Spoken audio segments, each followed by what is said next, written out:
Hello everyone, welcome to my video. इस part में episode number 7 explain होगा। Episode start करने से पहले अगर आप लोग मेरे चैनल में नए हो तो चैनल को सब्सक्राइब जरूर कर लेना और मुझे ये भी बताओ कि मैं इस ड्रामे को कंटिन्यू करूँ या फिर नहीं।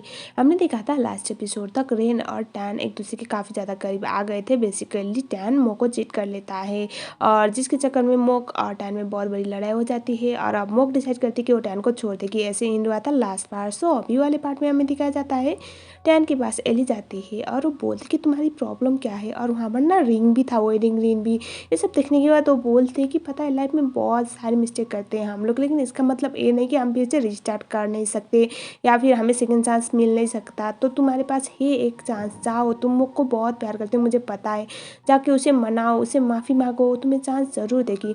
टैन बोलता है कि वो जब भी मेरे साथ होती है ना वो बहुत ज़्यादा सैड रहती है, उसे कभी खुशी मिली नहीं है। तो ठीक है ना, अगर वो मेरे साथ रहना नहीं चाहती है तो मैं उसे खुश देखना चाहता हूँ, ऐसा वो बोलता है। तभी एली बोलती कि कभी कभी हमें ना कोई गलती सुधारने का मौका नहीं मिलता, लेकिन तुम्हें मौका मिल रहा है, जाओ। वो कभी गुस्से में है, लेकिन कोई भी गलती इतनी बड़ी नहीं होती कि उसको सुधारा नहीं जा सकता। कभी भी मैं नहीं चाहूँगी तुम दोनों अलग हो जाओ, तुम दोनों एक दूसरे को बहुत प्यार करते हो, जाओ, ऐसा वो बोल देती है। टैन बोला था कि उसने बोला था वो मुझसे प्यार नहीं करती है। एली बोलती कि वो अभी गुस्से में, इसी वजह से वो सब हुआ था, ऐसा वो बोलती है। और टैन एली की बातें सुन लेता है, यानी कि वो बोलता है कि ठीक है मैं मोक से जाके बात करूँगा।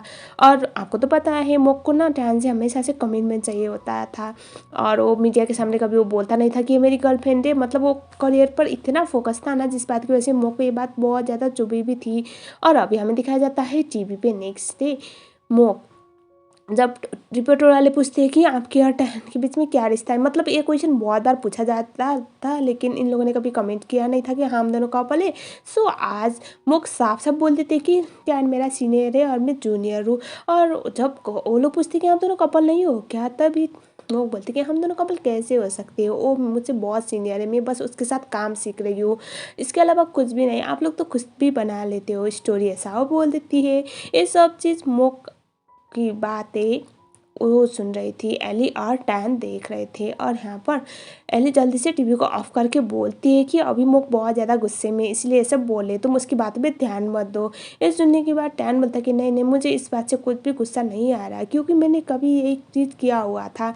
शायद मुक को भी ऐसा ही फील होता होगा जब मैंने बहुत बार टीवी पे ऐसा बोला था कि इंटरव्यू पे कि हम दोनों के बीच में कोई भी रिश्ता नहीं, अब मुझे वो सब चीज़ फील हो रहा है, ऐसा वो बोलता है।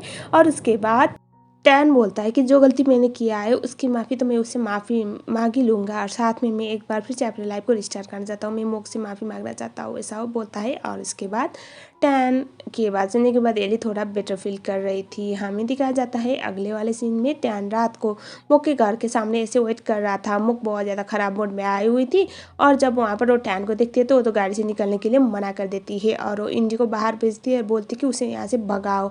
और यहाँ पर टैन मोक से बात करने के लिए तड़प रहा था, लेकिन वो उसे वहाँ से भगा देती है और इंडी बोल रही थी कि प्लीज़ तुम जाओ यहाँ से, अभी मोक बात करने के सिचुएशन में नहीं है। हमें दिखाया जाता है नेक्स्ट डे। अब एली को पता चल गया तो एली कभी भी नहीं चाहेगी कि टैन और मोक में ब्रेकअप हो जाए, तो वो उसके पास आती है और वो बोलती है कि टैन तुम्हें प्रपोज करने वाला था, उसने वेडिंग रिंग लेके रखा हुआ था, तुम्हें सरप्राइज करना चाहता था जब तुम हांगकांग से वापस आने वाली थी। तो ये सुनने के बाद मोक बोलती कि आप ये सब मुझे सिर्फ शांत कराने के लिए बोल रहे हैं ना, ताकि मैं टैन की लाइफ में वापस चले जाऊँ।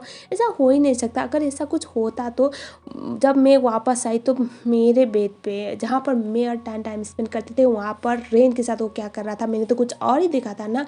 अब बस हम दोनों को अलग ना हो इसीलिए ये सब कर रहे हैं, लेकिन इसका कोई भी फ़ायदा नहीं है, ऐसा वो बोलती है। तभी यहाँ पर एली बोल रही थी कि टैन तुमसे बहुत प्यार करता है, लेकिन मोक बोलती कि वो मुझसे प्यार कभी भी नहीं करता, ना कभी किया है, उसने बस अपने आप से प्यार किया है, उसे अपने नाम और फेम से प्यार है, मुझसे नहीं। अगर उससे मुझसे प्यार होता तो हमेशा मेरी फीलिंग की कदर करता, लेकिन उसे कभी पड़ी नहीं थी, ऐसा वो बोल देती है। और एली बोलती कि अभी तुम बहुत ज़्यादा गुस्से में हो मोक, लेकिन तुम्हें कभी किसी दिन ये रियलाइज़ होगा तुम क्या खोने वाली हो। टैन इतना भी बुरा नहीं है और कोई भी गलती इतनी बड़ी नहीं होती कि उसको सुधारा नहीं जा सकता। तुम दोनों तो 7 साल तक साथ में रहे हो और अभी इस तरह से तुम उसको छोड़ रही हो तो शायद एक दिन तुम बहुत बुरी तरह से पछताने वाली हो। अभी तुम गुस्से में हो, कोई बात नहीं, और उसके बाद वो बोलते कि रेन तो हमेशा से चाहती थी कि तुम और टैन अलग हो। वो तो टैन को पाना चाहती थी, इसलिए नहीं क्योंकि वो उससे प्यार करती है, इसलिए क्योंकि उसका जिद था टैन, उसके साथ वो टाइम स्पेंड करना चाहती थी, उसके बेड तक पहुंचना चाहती थी और वो पहुंच गई। और ये करने के बाद उसने तुम्हें भी नीचा दिखा दिया। हाँ, भले ही टैन ने गलत किया और क्योंकि उसका सिचुएशन ऐसा ही था, उसने जो न्यूज़ देखा हांगकांग में तुम्हारा सॉन्ग के बीच में, इसी बात की वजह से वो थोड़ा वीक हो गया, ऐसा वो बोल देती है। और तभी मोक बोलती है कि मुझे ऐसा बंदा नहीं चाहिए जो मुझ पर भरोसा भी ना करता हो। मोक एली से ये पूछती है कि अगर टैन मुझसे इतना भरोसा करता है, इतना प्यार करता है, तो उससे मुझ पे भरोसा क्यों नहीं हुआ? उसका मूड खराब होने का क्या रीज़न है? मीडिया वाले तो हमेशा सेलिब्रिटी के लिए कुछ भी लिखते रहते हैं, और उसे इतना भरोसा नहीं हुआ कि हम दोनों के बीच में कुछ भी नहीं, मतलब सॉन्ग प्रोडर उसका जो न्यूज़ आया था वो रियल नहीं है, बस वो इस बात की वजह से टूट गया और वो किसी और के साथ बेड पर चला गया, किसी और के साथ सोने के लिए चला गया, वो इतना डेस्परेट था, ऐसा वो बोल देती है। और इस बात के बाद एली समझ जाती है कि हाँ, मोक अब बैक आने वाली बिल्कुल भी नहीं, मतलब वो टैन को माफ़ नहीं करने वाली। तो वो बोलती कि तुम एक दिन बहुत बुरी तरह से पछताने वाली हो, क्योंकि मैं कभी नहीं चाहूँगी तुम दोनों अलग हो जाओ, लेकिन अब अगर इसके बाद मैं इसके ज़्यादा तो तुम दोनों के लिए कुछ नहीं कर पाऊँगी, बोल देती है। हमें दिखाया जाता है एक इवेंट चल रहा था, यहाँ पर मोक और रेन दोनों आने वाले थे और बाइक, और जिस तरह से रेन मोक को टॉन्ट मारती है ना कि टैन कैसा है और आपने टैन को माफ़ तो कर दिया ना, ऐसा बोल के उसे सुनाने लग जाती है। और वो बोलती कि ऐसे टैन के साथ मैंने ना बहुत अच्छा टाइम स्पेंड किया है, मैं बहुत मिस कर रही हूँ टैन को, बोल के वो उसे इतना ज़्यादा सुनाती है। और उसके बाद वो मोक को पूछती कि आप टैन के बगैर बहुत एलोन फील कर रही होगी ना, मतलब बहुत अकेला अकेला। तभी मोक बोलती कि नहीं, इसकी कोई ज़रूरत नहीं है, क्योंकि मैं तुम्हारी तरह डेस्परेट नहीं हूँ कि मुझे सांस लेने के लिए भी एक मर्द की ज़रूरत पड़े, ऐसा वो बोल देती है। और उसके बाद मोक ये बोलती कि तुम्हें क्या लगता है कि तुम मेरी लाइफ एक लड़की की वजह से स्पेल कर सकती हो? ठीक है, तुम्हें टैन चाहिए ना, तुम्हें मिल गया। अब क्या तुम्हें लग रहा है कि टैन को तुम ले गई तो मेरी लाइफ बर्बाद हो जाएगी? भूलो मत, मैं सुपरस्टार हूँ और मुझे इन सब चीज़ों से कोई फ़र्क नहीं पड़ता, तुम्हें अगर वो चाहिए तो ले जाओ, ऐसा वो बोल देती है। और उसके बाद फ़ोटो सेशन का टाइम आता है, मतलब वो ना कुछ प्रोडक्ट लॉन्च के लिए इवेंट पे आए हुए थे। और अभी का सिचुएशन ऐसा था कि जो रेन थी ना, अभी थोड़ा मोक से ज़्यादा फेम में आ गई थी, मतलब होता है ना, नया फेस, एक मूवी बहुत अच्छा हिट गया और वो रेन बहुत अच्छी एक्ट्रेस थी, भले ही उसका कैरेक्टर घटिया हो। सो यहाँ पर वो वही चल रहा था और सब लोग ना रेन को ऐसे फोकस कर रहे थे। रेन मोक को टाउट मारने की ट्राई कर रही थी। मोक को पता था अच्छी तरह से कि यहाँ पर जो भी ऑडियंस आई हुई है ऑलरेडी वो रेन के खरीदे हुए लोग थे, तो वही बोलती है कि जो भी मेरे फैंस होते हैं ना वो डिसेंट होते हैं, रेन तुम्हारी तरह नहीं खरीदे हुए, ऐसा वो बोलती है। तभी एक बहुत बड़ा फूल का बुके आता है और रेन को लग रहा था वो उसके लिए है, तो वो उस फूल को ऐसे पकड़ने वाली थी, वो बोल रही थी कि मेरे फ़ैन की तरफ से है ना। तभी वो बंदी बोलती कि नहीं, ये तो मोक के लिए है। ये सुनने के बाद रेन का तो पोपट बन गया और मोक स्माइल करती है और उसके बाद बोलती कि किसने भेजा। तभी वो बंदी बोलती कि कोई आपका चाहने वाला, और मोक उस फूल को ले लेती है। इवेंट खत्म होने के बाद अंदर आने के बाद जो रेन थी वो बोलती कि टैन कहाँ पर है, टैन ने माफ़ कर दिया, टैन को आपने माफ़ कर दिया ना, सो आई एम सो रिलैक्स, ऐसा वो बोल रही थी। और वो बोल रही थी कि ऐसे मेरा हस्बैंड कहाँ पर है। देखो, नॉर्मली क्या होता है ना, अगर आप किसी के साथ फिजिकली इन्वॉल्व हो तो उसे हस्बैंड, मतलब थाई ड्रामा में ऐसा बोला जाता है, तो ऐसे ही वो हस्बैंड बोल रही थी टैन को। सो उसके बाद एक बंदी आती है और बोलती कि मोक आपसे कोई मिलने आया है। वो बोलती कि ठीक है, अंदर भेजो। तभी हमें दिखाया जाता है सरप्राइज, ये तो सॉन्गफ्लोर था। और सॉन्गफ्लोर बोलता है कि तुम ठीक हो ना मोक। और मोक उसे देखने के बाद स्मेल करती है, मतलब उसका बहुत जो उसका सेल्फ रेस्पेक्ट बच गया।